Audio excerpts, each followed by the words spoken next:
Aleluia. O tema da nossa mensagem hoje é: acidentes acontecem. Quem aqui já viveu algum acidente aí? Todo mundo já viveu algum acidente. Que pensa em acidente, a maioria de nós talvez pense assim: não, estava andando em carro um dia, veio um transeunte, veio um camarada e bateu no meu carro, né? Tem gente que já foi atropelado de bicicleta. Eu tenho um amigo da minha juventude que um dia ele mesmo se atropelou numa caçamba. E nessa época não tinha celular, né? Ele estava indo assim na Belchor de Godoy, de repente, pá, quando viu ele estava dentro da caçamba. Então acidentes acontecem, né? Às vezes você está andando de bicicleta, às vezes é de carro, às vezes é de moto, né? Às vezes você está ali olhando para o celular e de repente você se percebeu no meio da rua, né? E de repente um carro também não te percebeu, né? Isso acontece toda hora. Então a gente queria falar um pouco sobre qual que é a perspectiva. Pastor, aconteceu um acidente, eu fui o causador do acidente. Obrigado.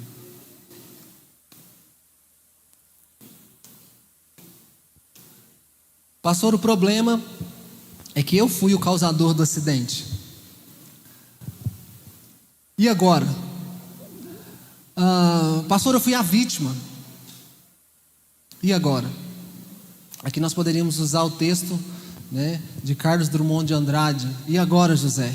E agora que o Zé entrou, né? Quando acontece um acidente conosco, qual é a nossa reação? O que nós fazemos depois de acontecer um acidente conosco?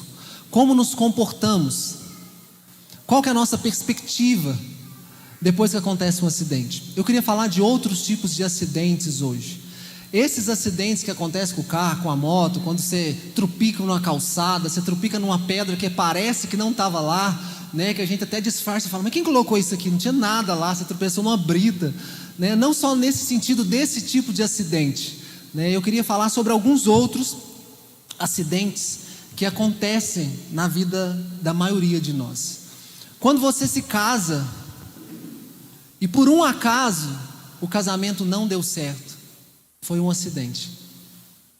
E às vezes você foi a vítima do acidente. Pastor, a hora que eu vi, fui traído, fui traída. E agora?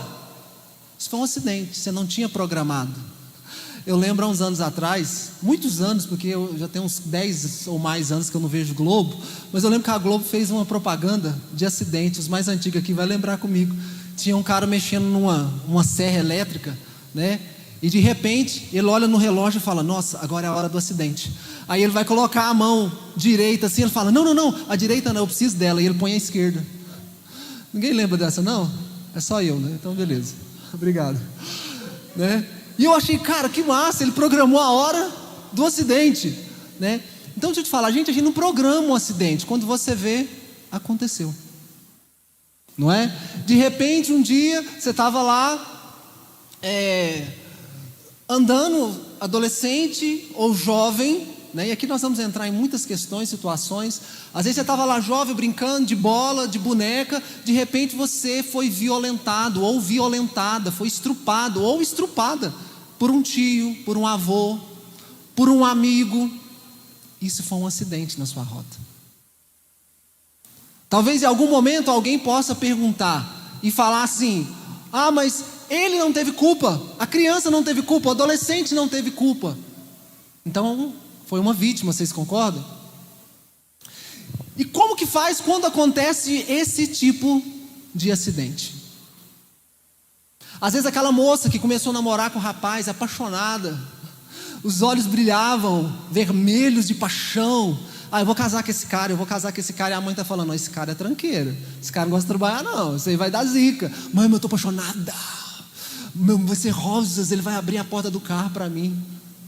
Você nunca viu o carro, nunca viu a porta aberta, você nunca viu ele chegar de cavalo branco. De repente ele usou seu corpo, fez sexo com você e depois nem seu telefone pegou.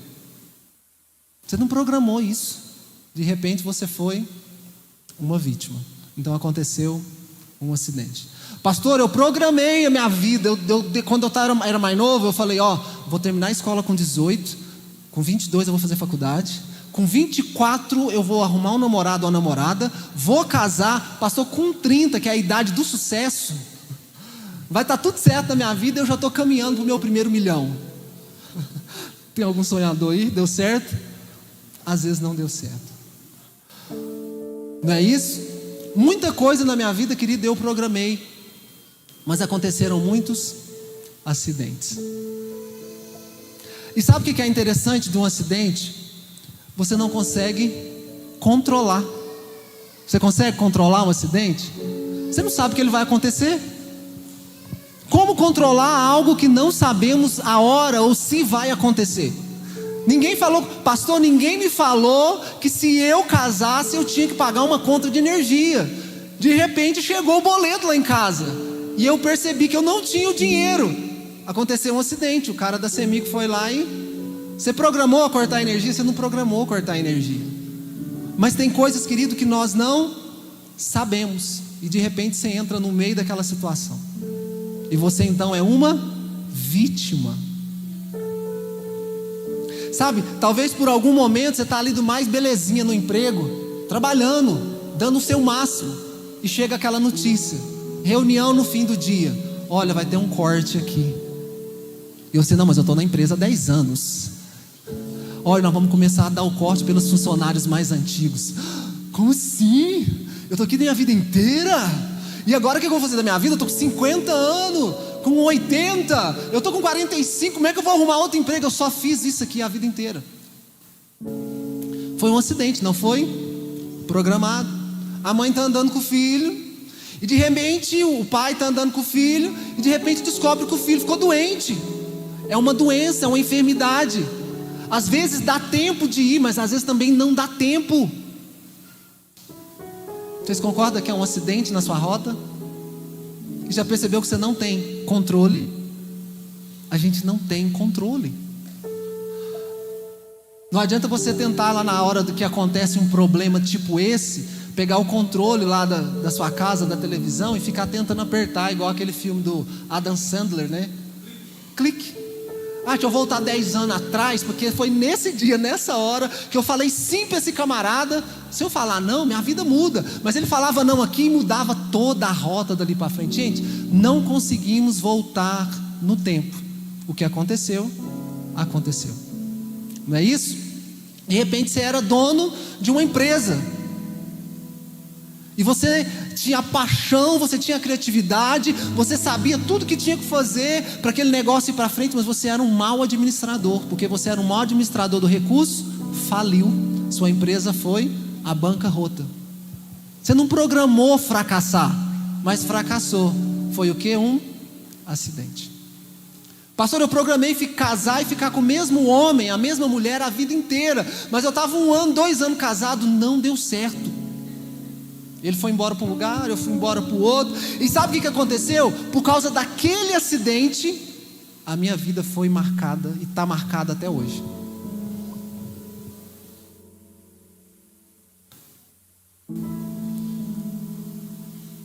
Você deve conhecer alguém, eu conheço muitas pessoas, que a vida inteira fez uso do óleo de soja, da salsicha, da margarina. Não, isso aí é para vocês que é da geração ruim. De repente, um dia você vai lá arrancar um dente, aí infecciona, de repente fala, descobrimos que você tem um negócio aqui no dente. Fala assim, como assim? Eu vim tratar do dente. Aí descobre que tem um câncer porque foi tratado um dente. Ainda bem que foi tratado o dente para descobrir que tinha um câncer.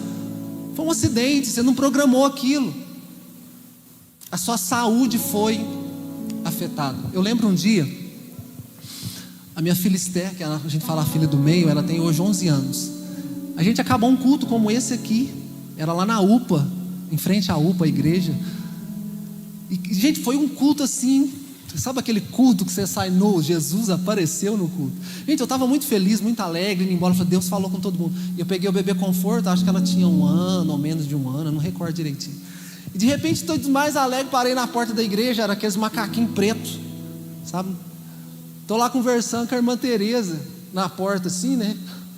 De repente eu escuto um barulho assim, pop, no chão. Olhei para um lado, olhei para o outro. Quem que era? Minha filha.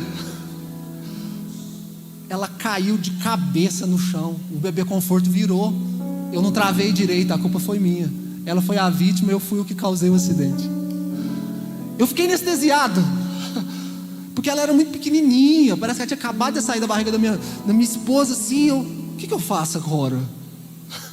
Pego, deixo. Gente, e ela não chorou. Eu pensei que ela tinha morrido. Quem estava lá comigo, o Daniel, a Alana, vocês lembram, né?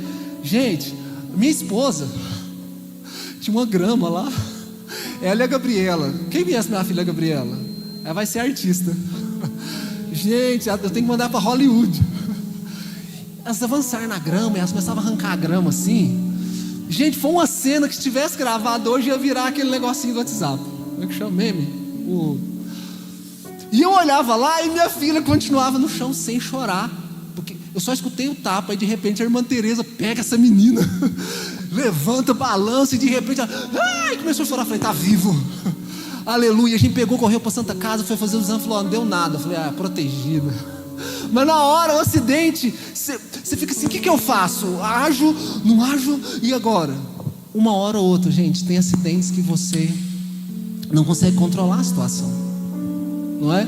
Talvez, querido, por causa desses acidentes que acontecem na vida, eu não vou conseguir citar tudo aqui. Talvez você tenha relacionamentos que foi quebrado. Eu confiava demais no meu marido, confiava demais na minha esposa, mas de repente ele me contou uma mentira. Ela me contou uma mentira, não consigo confiar de novo. Quando você foi casar, você programou isso? Você não se programou para isso. Nós brasileiros, nós temos esse, acho que mau hábito de não nos prepararmos para os nossos fracassos. A gente não se prepara para as nossas perdas da vida da gente, não é? Se acontecer nesse momento um terremoto aqui em Araguari, o que você faz? A gente não sabe o que fazer. Eu corro. Para onde? E aí? Não é melhor ficar aqui embaixo? Será que eu me escondo debaixo de uma mesa? A gente não sabe o que fazer, porque a gente não se programa para os momentos maus. Porque na maioria das vezes a gente é pego de surpresa. Eu estava falando ontem, eu estive sentado à mesa com o futuro. Gente, o futuro é muito legal. Ontem eu pude conversar 2 horas com o futuro. Qualquer dia eu conto para vocês o que é isso. E eu estava conversando com o futuro e foi muito interessante. A gente estava programando as coisas que poderiam acontecer. Estávamos nos programando para as perdas, para os fracassos, e tentando fazer os cálculos para a gente poder amenizar o máximo que nós pudéssemos fazer. Agora, querido, se você for no Japão, você vai perceber uma coisa no Japão, porque já teve muito terremoto, porque já teve lá a bomba do Hiroshima, porque já tiveram muitas guerras. Eles são um povo que se preparam para o fracasso, eles se preparam para as perdas, eles se preparam para os momentos ruins. Se você for hoje no Japão, tem prédios que são prédios milionários, que os prédios têm amortecedor, porque na hora do terremoto, querido, você pode continuar trabalhando lá dentro que o prédio não trinca.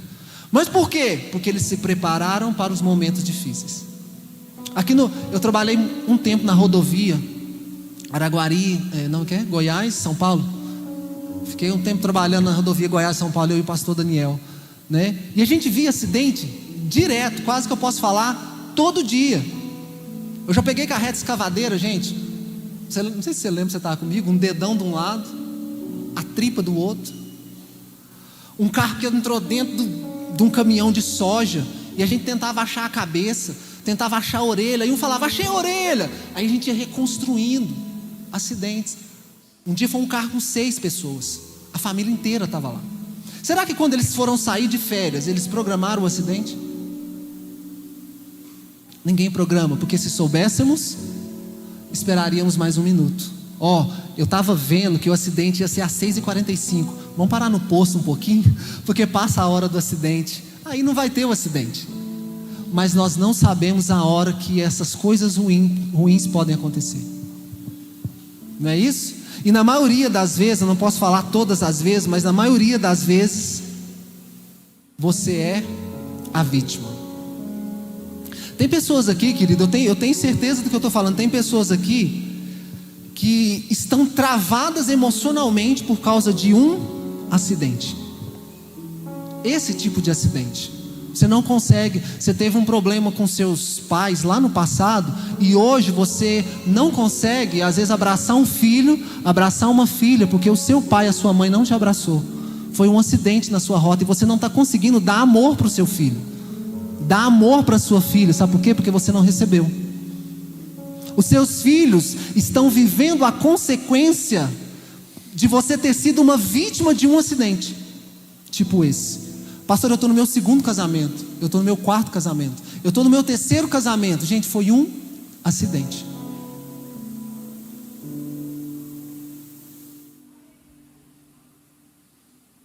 Eu queria falar com vocês hoje sobre um homem que aconteceu um acidente na vida dele. O acidente marcou a vida dele, gente, para sempre. E eu queria que o final da sua história não seja, eu quero que não seja como foi o final da história dele. Aleluia? Abre comigo sua Bíblia, por favor. 2 Samuel. Ou leia conosco aqui. Capítulo 9. Eu quero ler a versão NVT.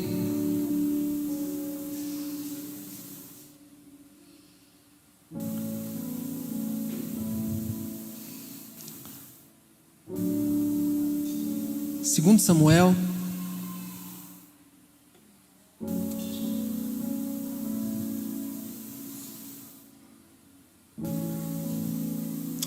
perdão, já só falei o capítulo errado. A gente vai ler o 9, é o 2 Samuel, capítulo 4. Quero ler o versículo 4. 2 Samuel 4:4. Olha o que diz. Jonatas, pastor, quem que é Jonatas? Jonatas era o filho de um rei chamado Saul, tá? Para você que não conhece. E esse Jonatas aqui era o melhor amigo de Davi. O melhor amigo de Davi. Foi ele que deu a primeira espada para Davi. Ele deu o arco dele para Davi. Ele treinou Davi, porque Davi era um jovem, para Davi ser o guerreiro que foi. Quem começou a treinar ele foi esse camarada Jonatas. Davi amava muito ele e ele amava muito Davi. Tá ok? Você vai ver o que vai acontecer na história desse rapaz. Só que Jonatas, ele morreu numa guerra por causa de uma escolha errada do pai, Saul. Ele morre junto com o pai na guerra. Só que ele deixou filhos. Então olha só a história. Jonatas, filho de Saul, tinha um filho chamado Mefibosete. Vamos falar o nome dele? Mefibosete. Mefibosete. Que ficou aleijado quando era criança. Ele nasceu aleijado? Ele ficou aleijado. Versículos. Mefibosete tinha 5 anos quando chegou de Jezreel. A notícia que Saul e Jonatas haviam sido mortos na batalha. Então tu vai falar do que está acontecendo. Olha só o 5 ao 4 ainda. Ao ouvir isso, a ama gente, era babá, tá bom? Vou trocar aqui por babá. A babá do menino o tomou nos braços e fugiu. Então deixa eu desenhar para você até aqui. O avô e o pai estão na guerra, perderam a guerra. O avô vai se suicidar, então ele pega e deita em cima da própria espada, que é o Saul.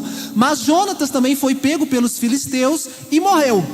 Sempre tem aquele pessoal que a hora que vê que a guerra está sendo perdida, pega um cavalo, volta lá para a cidade e fala: a casa caiu, a casa caiu.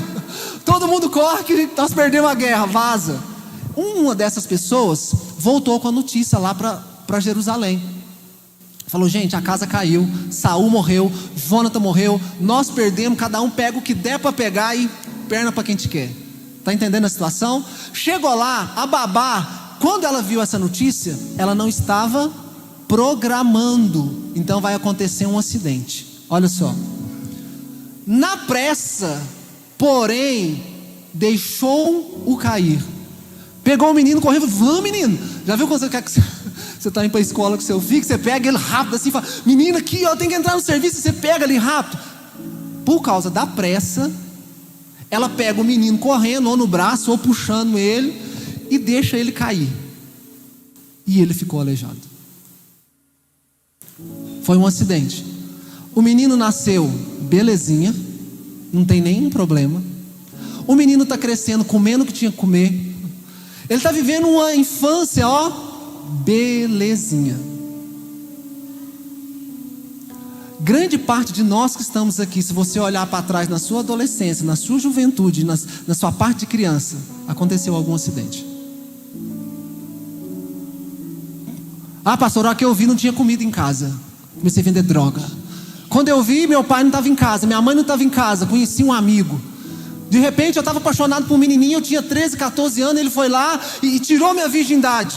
Eu queria ter me guardado, mas quando eu vi, aconteceu. E de repente agora minha fama já correu para todo mundo. Um ou outro acidente deve ter acontecido na nossa vida. Alguém começou a fazer bullying com você, e você por algum momento se tornou uma vítima. Vocês concordam, gente, que esse menino aqui não tinha controle sobre o que estava acontecendo? Você que por um acaso está no segundo, terceiro ou quarto casamento, hoje você talvez está na igreja. Você concorda que hoje você conhece isso? Mas quando o acidente aconteceu, talvez você não conhecia. Tem muita coisa que se eu e você, eu posso na verdade falar tudo sobre a vida do ser humano.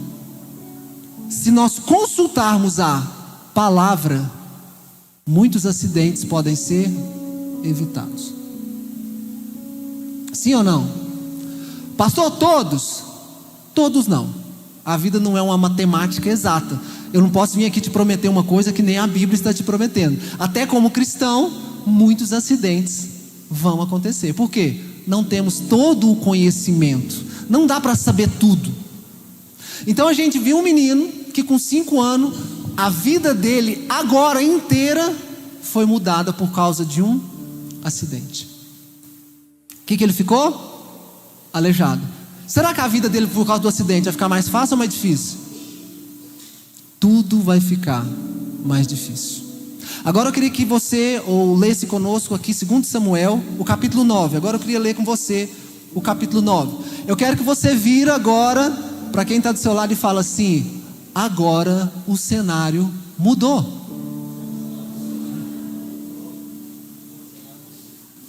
Como assim? Deus hoje Ele está te dando a oportunidade de uma nova chance, porque nós servimos a um Deus de second chance, segunda chance. Ele é um Deus que toda hora está nos dando segunda chances. Você errou, você fez errado, aconteceu esse acidente, mas toda hora Ele está te olhando e falando: vamos evitar que isso aconteça de novo? O tema do nosso culto hoje é o grande banquete. Pastor, na verdade, eu nem sei muito o que é banquete, porque eu nunca participei de um banquete. No máximo, uma galinhada da avó no domingo. Aí todo mundo comia, boca amarela, dente cheio de salsinha. Aquilo lá para mim era um banquete. Mas eu quero te falar que Jesus tem um banquete preparado para você, muito melhor que a galinhada da sua avó do domingo. Tem uma mesa preparada do rei com tanta coisa. Gente, uma vez eu viajei com o pastor Mauro, muitos anos atrás, nós fomos para Santa Catarina buscar uns negócios lá, umas roupas para vender, e nós entramos num posto do Décio. Nossa, é bom demais na viagem, né? E ele falou assim, não, pode pegar o que você quiser aí. Meu irmão, foi muito massa. Aí eu falei assim, mas é o que eu quiser, e eu só gosto de trem de doce, infelizmente. Gente, eu fui lá e eu pegava torta de chocolate, broa de doce, e fui pondo aquele tanto de negócio, com cappuccino, aí eu pegava o cappuccino, daqui eu já tinha mais o leite, não sei o que. Gente, ficou aquele negoção assim, né? Eu acho que ele arrependeu. Depois você arrependeu? Olha. Gente, mas que banquete, tinha tudo que um menino queria. Eu já era adulto, mas tudo que o menino queria estava lá. Gente, eu sentei lá no DS, eu comi louvando. Foi muito massa. Então, querido, sabe quando você não consegue comer tudo? Eu não consegui comer tudo naquele dia, mas eu comi tudo que deu para comer. Então existe um banquete, querido, que Deus preparou, sabe para quem? Como foi cantado aqui, para o Zé, aquele tio rejeitado que no dia dos pais ele desaparece. Sabe, querido, por muito tempo eu vivi, por causa de algumas coisas que aconteceram na minha vida. Eu com 14 para 15 anos, eu perdi minha mãe num acidente assim, foi muito rápido. De manhã eu fui para a escola, né? Dei um beijo na minha mãe e fui embora. Minha mãe trabalhava na prefeitura. De repente, 9 horas, me chama na sala e fala assim: estão te chamando lá na sua casa. Eu falei, mas isso nunca aconteceu. Fui para minha casa, meu irmão falou assim: a mamãe teve um derrame. E eu assim, gente, 14 anos, eu falei, tá, o que é derrame? Gente, derrame para mim às vezes era um shampoo, sabe, um trem tipo assim, uma gripe. Então tá, gente, eu nem fui lá no hospital ver minha mãe. Eu não vi minha mãe morrer. E teve uma hora que meu irmão, hoje eu sou maior que ele, mas na época ele era grandão. Teve uma hora que ele pegou no meu braço assim, me balançou, falou, a mãe não vai voltar para casa. Eu falei, como assim? Ela não vai voltar para casa? Só que na hora que eu pensei em ir lá, minha mãe já tinha realmente falecido depois do derrame. Não deu tempo de eu ver minha mãe. Eu tinha 14, sabe? E eu fiquei tão anestesiado, tão assim, morte? O que é morte? Né? Que o meu pastor foi lá no culto, que fez lá, foi lá em casa. Naquela época ainda era assim, a gente velava na casa. Hoje, né, você não queria nem voltar na casa depois, mas o meu foi lá na casa. E eu não dormi naquela noite lá em casa. Eu não consegui, tinha uns amigos, a gente dormiu, juntou todo mundo, eles ficou lá comigo. E depois dali, querido, toda a vida, pensa, a vida muda. Eu tive que aprender a lavar a casa, fazer comida. Meu primeiro arroz eu não sabia que tinha que pôr óleo.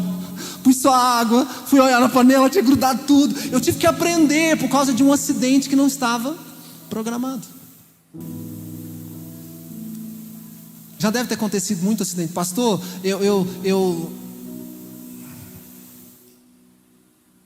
traumas emocionais. Muitos de nós temos traumas emocionais. Você não consegue amar de novo, você não consegue namorar de novo. Às vezes você até entra num relacionamento, um namoro de novo, mas você não consegue ser mais como antes. Esse menino que nós lemos, ele foi marcado, não deu para ele mudar, ele era uma criança, ele teve que ser carregado para onde ele ia, ele estava aleijado. Tem muita gente aleijada aqui hoje. Você está até vivendo, mas mal está dando para pagar as contas. Ninguém te ensinou sobre finanças. Você não sabe, às vezes, um monte de coisa. Às vezes, não, pastor, eu até poupo, eu sei poupar, mas você não sabe investir. Mas tem que saber quantos acidentes acontecem na vida da gente porque não sabemos o que fazer. Aí você fica aleijado, fica sendo carregado de um lado para o outro. Você já percebeu que todo aleijado, ele é carente de que alguém sempre esteja dando algo para ele? É aquele que fica lá na beirada, não é? Sentado na rua, vamos dar uma moedinha aí. Você já viu que a perspectiva de grandeza não existe na mente hoje já tem muitas maneiras. Eu estou falando daquela época, tá, pessoal? A única maneira de um aleijado daquela época viver era pedir esmola. Como é que ele ia trabalhar? Não tinha jeito. Então ele sempre estava dependendo de alguém dar alguma coisa para ele. Quando existem situações, acidentes na nossa vida, nós nos tornamos aleijados espirituais e nós nos tornamos carentes emocionais. Você sempre entra para um relacionamento pensando em receber, nunca em dar. Não é assim? Ontem eu conversava com o Futuro na mesa e eu falei para ele assim, sabe, quando você vai estar pronto para isso aqui? O dia que você não estiver mais precisando disso. Pastor, como é que eu entro num namoro para dar tudo certo? Quando você não estiver mais precisando namorar. O dia que você decidir entrar naquele namoro para dar tudo o que você puder dar e não esperar nada em troca, aí você está pronto para casar. Porque se você entra num casamento, num namoro, pensando em receber, às vezes você não vai receber, porque o outro também sofreu um acidente, ele está cheio de trauma. Você está esperando ele te dar uma coisa que talvez ele também não recebeu. Jesus, quando ele veio morrer pela igreja, ele sabia que a igreja não podia fazer nada por ele. Nós não tínhamos nada a oferecer para Jesus. Ele entrou no relacionamento com a gente só para dar. Não tem nada que você possa dar que pague o que Jesus fez por você. Eu sou dizimista. Ofertei, pastor, abri minha carteira, peguei R$30, coloquei na salva. Nada que você faça vai pagar o que Jesus fez. Ele entrou no relacionamento só para dar. Ele quer te prosperar, Ele quer te dar amor, Ele quer te salvar, Ele quer te escutar, quer ser amigo, quer ser marido. Ele quer suprir suas carências emocionais e não espera nada em troca, porque Ele sabe que o melhor que você pode fazer ainda não é tudo que Ele merece receber. Você pode ser um cara que ora 24 horas por dia, vir na igreja todo dia, tudo que você faz não consegue pagar o que Ele fez por você. Agora eu queria falar para vocês, graças a Deus, o cenário. Nossa, pastor, já está ficando triste aqui, estou falando do acidente. Leia comigo, por favor, 2 Samuel capítulo 9. Deus está preparando uma roupa nova para você. Talvez você foi tocado na sua inocência. Você foi tocado na sua inocência. Tem pessoas aqui que foi tocado na sua inocência. Você foi chamado para um lugar, você não sabia. Ah, pastor, se eu soubesse, eu não tinha tomado aquela primeira droga. Se eu soubesse, eu não tinha feito aquela primeira relação sexual. Se eu soubesse, eu não tinha feito. Você foi levado para lá, querido, assim como aconteceu com Mefibosete. Aquela mulher podia ter segurado com mais cuidado, mas não segurou. Ela podia ter falado: menino, corre sozinho. Ele tinha 5 anos. Mas, querido, você sabe qual foi o problema? Na versão Almeida fala que a palavra ama, que é a babá, era uma escrava. Um escravo não tem instinto paterno. Um escravo não tem instinto paterno. A intenção dela era boa. Vocês concordam que a intenção era boa? Ela não queria machucar o menino. Não queria. Mas na pressa, o escravo, ele pensa, querido, o escravo, ele é escapista. O escravo é escapista, ele está pensando só na fuga. Ele está pensando em sobreviver. E muita gente pensando em sobreviver não somou, não colocou na ponta do lápis que ia machucar um monte de gente. Você já percebeu, querido, que quando a gente quer sobreviver, a gente só quer sair dali vivo, e a gente não pensa que vai ferir um monte de gente? Você fala o que quer. Você nem olha para trás. Falei mesmo, quando eu vi eu falei. A gente não pensa. Aí você sai machucando pai, filho, tio, marido, esposa, esposo, pessoas no trabalho, porque você só quer escapar, fugir. Você quer sair daquele momento. Ah, eu quero sair daqui agora. Foi o que ela pensou. A intenção dela era boa. Olha o que diz 2 Samuel 9:3. Vamos lá, vamos ler aqui. Olha que mesa linda.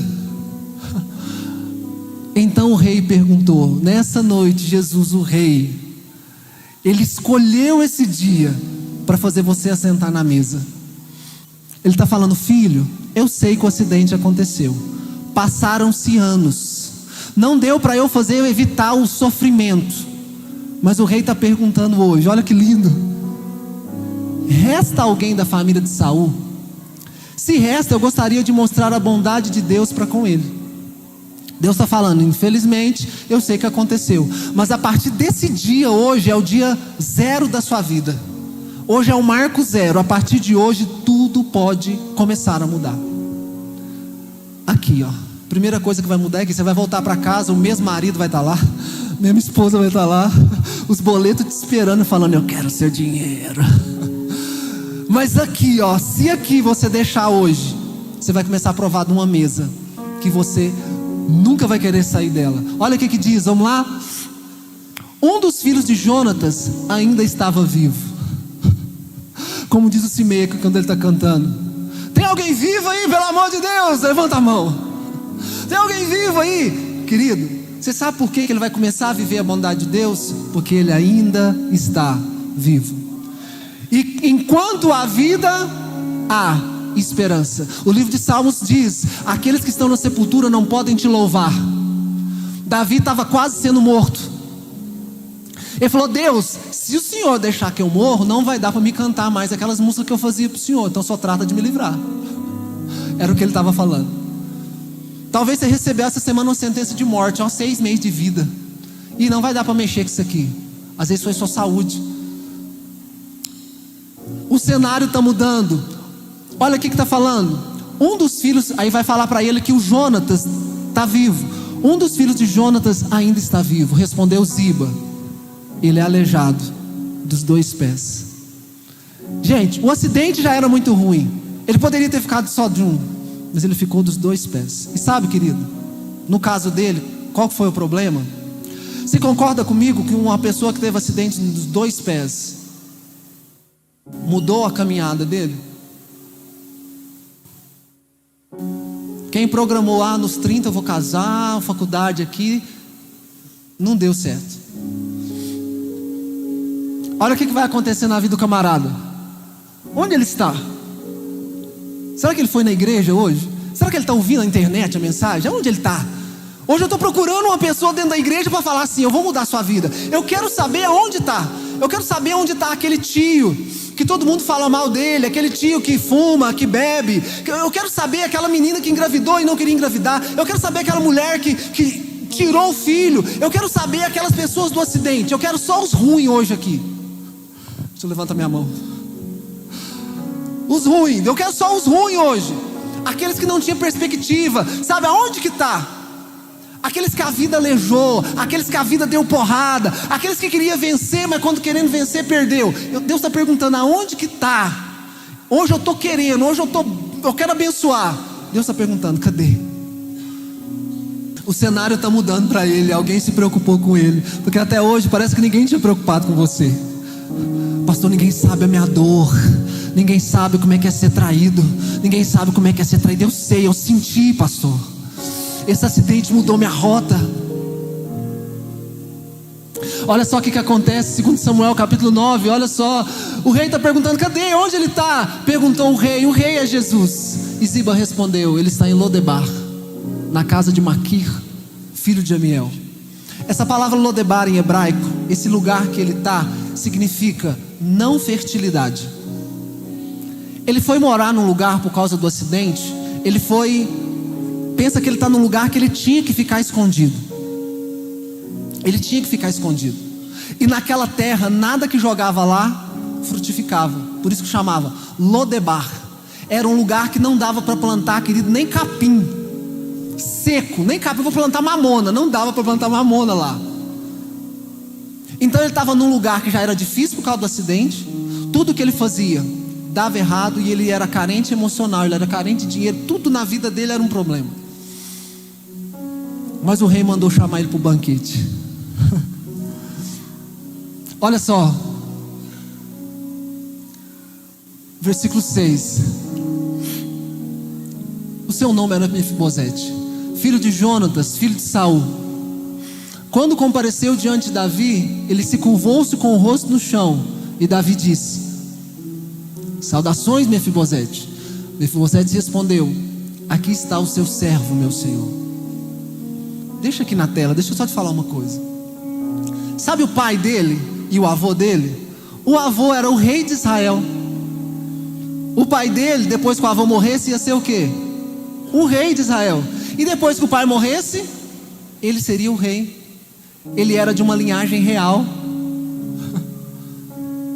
Mas a mente dele, por causa do acidente, começou a ser uma mente de escravo. Deus escolheu você e eu.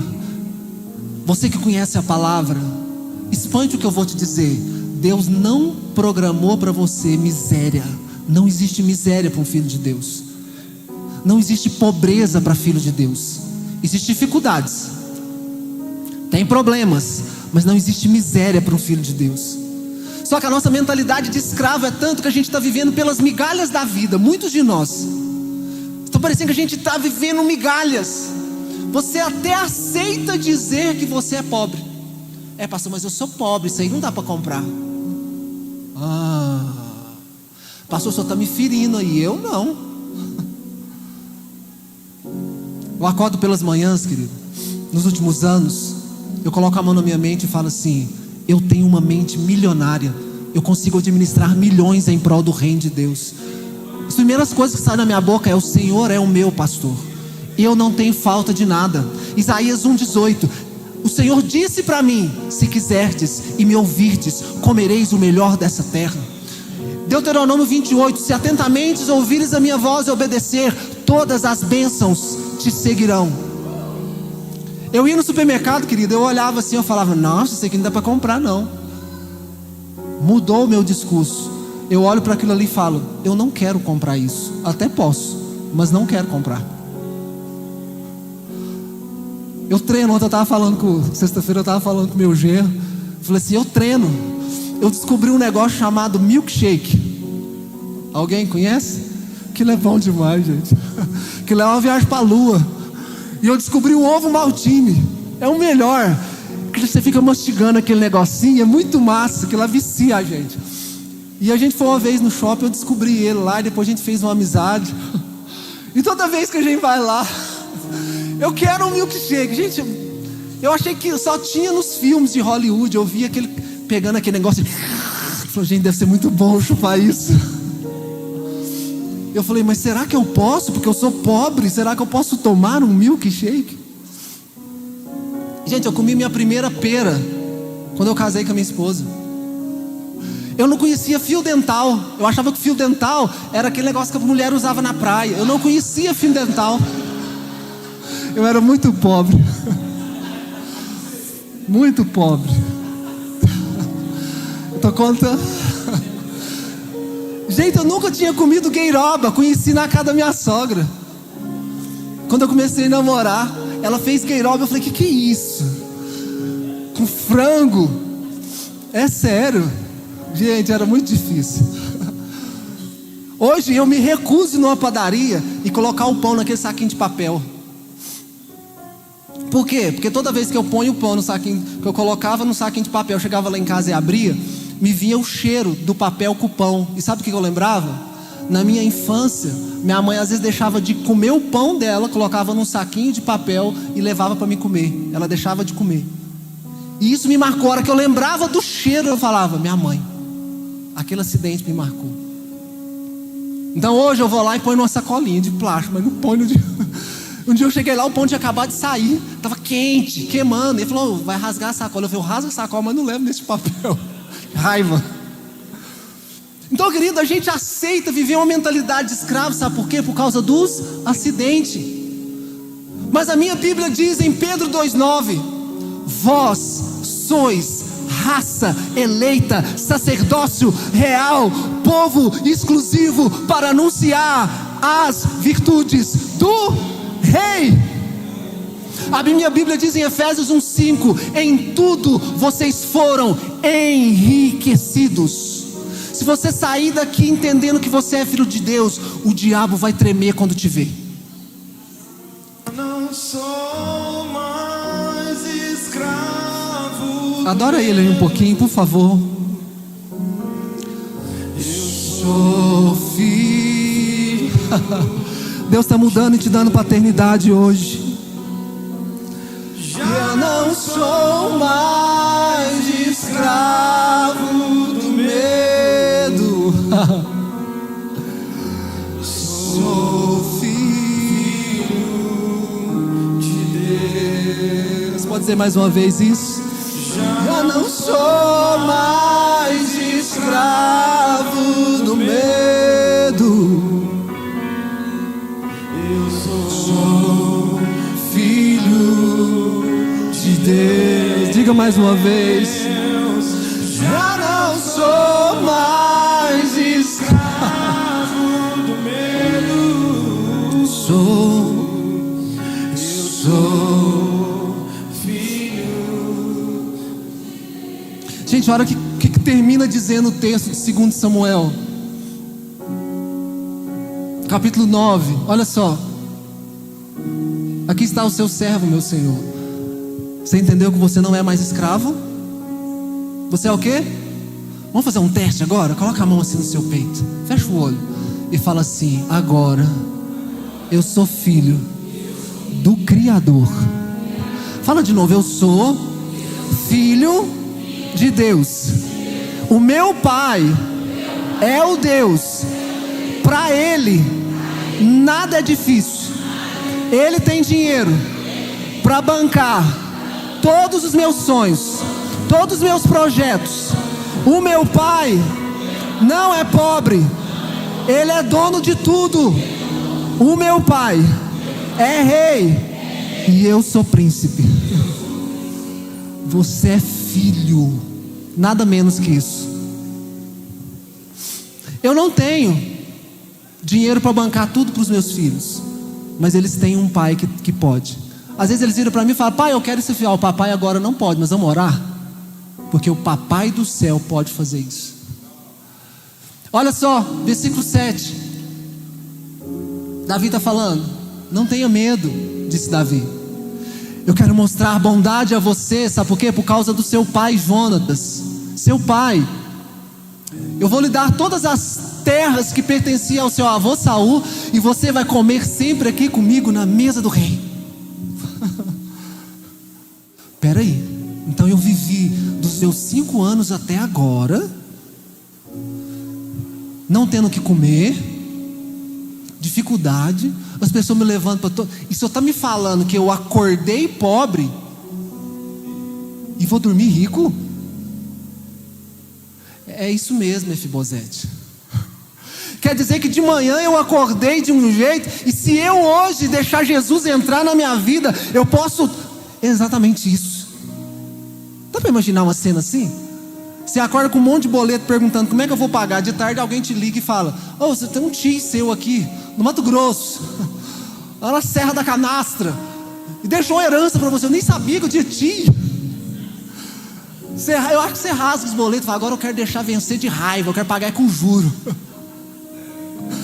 Sabe, você acorda cheio de problema e no final do dia você fala: "Cara, minha paternidade mudou." Só que tem um problema. Nossa, mas tanto problema. Não põe esse cara sentado na mesa, pelo amor de Deus. Olha só, versículo 8. Olha o que diz: Mefibosete se prostrou e disse: "Quem é seu servo, para que o Senhor mostre bondade a alguém como eu, que não vale mais do que um cão morto?" O que ele tinha que mudar? O rei já falou que ia dar. Falou que todo dia ele não precisava preocupar com a marmita do meio-dia, com o café das 3 e com a janta da noite. Você vai comer. O rei está falando: o que eu comer, você vai comer. O que eu beber, você vai beber. Se tiver pudim, nós vamos dividir. Tudo que tiver na minha mesa é seu. E quanto que eu tenho que pagar por isso? Ele falou: "Você não tem que pagar. Eu estou fazendo, você não merece, mas eu estou fazendo por causa do seu pai." Só que na hora que toda aquela bondade foi apresentada para ele, ele falou assim: "Eu sou um cão morto, eu não passo de um coitadinho, eu ganho R$1.300 por mês, você não está entendendo, pastor. Lá em casa está cheio de dificuldade, meu marido falou que vai embora, minha esposa falou que vai embora, meu filho está nas drogas." Sabe, Deus querendo te mostrar bondade, e você contando problema para Deus. Deus está falando: "Filho, deixa eu te falar uma coisa. Você vai sentar comigo na mesa, tem um banquete preparado. E deixa eu te contar, aqui está o banquete. Você só tem que querer comer." Eu não consigo entender como que uma pessoa fala que é cristã, se ele não consegue pegar a Bíblia uma vez na semana. Não existe isso. Você sabe como que você vai saber o que você é em Deus? Quando você querer comer o que está aqui. Tudo que você precisa está aqui. É inadmissível você falar: "Eu não tenho a Bíblia." Baixa um aplicativo no celular e vai descobrir tudo aquilo que Deus tem para você. Amém ou não amém? Então não fica achando que você é um coitadinho, um cão morto. "Ah, eu sou salariado." E os acidentes que aconteceu? Deus está falando: quando aconteceu o acidente, eu vou finalizar aqui, você foi uma vítima. Mas deixa eu te falar, para de ser vitimista. Você foi uma vítima, mas deixa de ser vitimista. Pastor, o que é um vitimista? Um acidente acontece em 1 segundo. Estou andando, pum! Da onde que veio esse caminhão? Quanto tempo demorou? 1 segundinho. Só, querido, você concorda comigo que depois do acidente é você que define como que vai ser a sua história depois? Agora a gente tem os vitimistas. Quem que é os vitimistas? "Ah, mas eu não estou lá porque ninguém me deu oportunidade. Eu até queria aquele emprego, mas eu não tenho escolaridade. O que é? Eu nunca mais vou andar de moto porque eu tive um acidente." Depois do acidente, é você que decide. Ou você vai viver a vida inteira se vitimizando: "Ah, mas não tem mais nenhum rapaz que gosta de mim. Homem é tudo igual. Aqui na igreja não tem uma moça para mim." Aí tem gente que é vitimista. Ele foi vítima, tá tudo certo. Mas tem gente que vive vitimista. Fala para quem está do seu lado: para de ser vitimista. Não vem com essa conversinha de cão morto para mim, não. Não vem com essa conversinha que você é um cão morto. A hora que chegar o vitimista perto de você, falou: você está errado na sua boca, vamos mudar esse negócio aí. Gente, o acidente acontece, a dor ela realmente acontece, mas o rei está te dando a oportunidade hoje. Eu queria que você ficasse de pé. Eu queria orar com você.